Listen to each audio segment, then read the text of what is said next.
Curran. Thank you, Mr Speaker. I'm pleased to take a call on the first reading of the Regulatory Standards Bill, and I too have listened to what some of the discussion in the House this afternoon, and as you'll no doubt know, Labor is opposing this bill. We support the principles of better and more efficient regulation and also good lawmaking. However, we believe that this bill seriously fails to meet and achieve this aim. It will create compliance costs for government departments through the certification process and annual report, and it blurs the line between the judiciary and the executive. And we certainly, as I said, we stand for the improvement of regulation and lawmaking, and much of the work that was done by the previous Commerce Minister, the Honourable Leanne Dalzell, was aimed to achieve that, and we're still seeing many of the bills coming before the Select Committee that are part of that process. What we're saying today is that this is a confusing and ineffectual bill that won't lead to better legislation, but instead will clog up the courts with cases arguing the meaning of vague principles. This bill fails its own proposed standard of clarity for legislation and will force the already over-encumbered judiciary to take on the role of policy analysis for all government legislation. New Zealand lawmaking is generally, while it could be better in some cases, in particular taking as an example the super city legislation, is already of reasonably high standard, which thus makes this bill an unnecessary and potentially very expensive piece of legislation. What we're saying is that this bill is a solution that's searching for a problem, and it's a poor solution at that. And Mr Speaker, the Honourable Rodney Hyde and the ACT Party tried to get this bill through Parliament before in the form of the Regulatory Responsibility Bill in 2006, and it was rightly rejected by the Commerce Select Committee then as being overly complicated, unnecessary and even unconstitutional. Now we've got it back, a bill that the New Zealand Herald has described as ill-considered, that the Maxim Institute calls a wolf in sheep's clothing, and Treasury itself in the regulatory impact statement has said believes that it would be ineffective and unnecessary. Constitutional law expert Richard Ekins of the University of Auckland went as far as to say that this bill is, quote, hostile to our democratic constitutional order. So why then is the Minister bothering to bring this deeply flawed bill back? I'll just read out the bill, some of the principles of the bill in a nutshell, which is to set out the principles of responsible regulation. It applies to all legislation, including a newly and widely defined category of legislative instrument derived from Australian federal legislation, to ensure all instruments of a law-making or legislative character of central government, but not merely administrative, are covered. It provides for a process for certification that proposed new regulation is compatible with the legislated principles by those responsible for creating or administering it. And it provides for the High Court to declare whether a provision of any regulation is incompatible with one or more of the legislated principles, unless the incompatibility is justified, quote, to the extent that it is reasonable and can be demonstrably justified in a free and democratic society, unquote.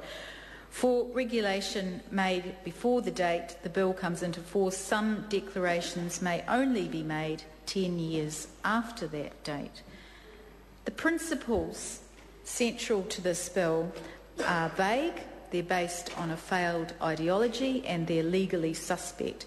And the principle that no legislation is to take or impair property, and that if it is, it must be necessary in the public interest and the owner receives full compensation. And as Brian Fallow of the New Zealand Herald points out, On the face of it, this would debar Parliament from doing anything redistributive. Not sure how to pronounce that word. And I want to read a couple of quotes from Brian Fellowes' article titled Thursday, March the 24th. He described it as being what Yes Minister Sir Humphrey Appleby called the politician's syllogism. Something must be done. This is something. Therefore, this must be done. And he said that one of the Regulatory Standards Bill's central principles against which legislation is to be measured, if taken literally, would tend to freeze the existing distribution of wealth. It says legislation should not take or impair property unless it is necessary in the public interest. The owner receives full compensation, and that compensation is provided to the extent practicable by or on behalf of those who benefit from the taking or impairment. And as he said, on the face of it, this would debar Parliament from doing anything redistributive. That would depend on what content the courts gave to the concepts of taking, impairment, full compensation and the public interest. And those are just some of the concepts in the bill, which makes no attempt to define and delimit, leaving that to the courts, which is why we aren't supporting it. As he ended his article, the government, and this is another important point, and I would be interested to know from any future speakers on the other side of the House just what they're going to do in the future, because I know they're supporting it to Select Committee, but as he said, the government is only committed to supporting the Regulatory Standards Bill as far as the Select Committee consideration. We are opposing it. So it is possible that it may not see the light of day.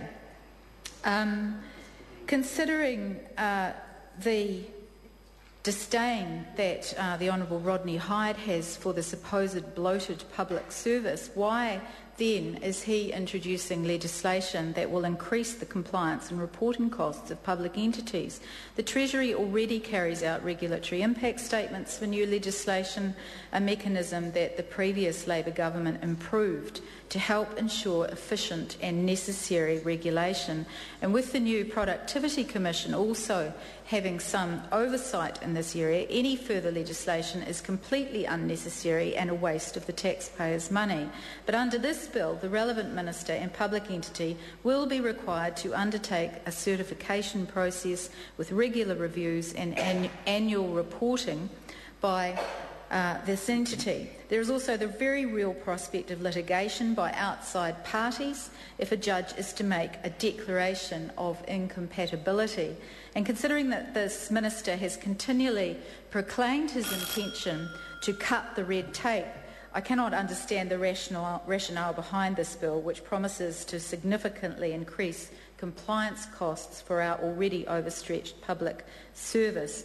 The role of the judiciary under this legislation is concerning, as it will require those in the legal profession to become skilled at policy analysis with regard to regulatory law. Judges will be asked to interpret the poorly defined principles of this bill and how they apply to any new law. Because of the requirement of the judicial oversight of all new legislation using these principles as the guideline, the judiciary will have incredible power over Parliament with regard to lawmaking and policy. It could politicise the courtroom, as judges will be required to make political value judgments.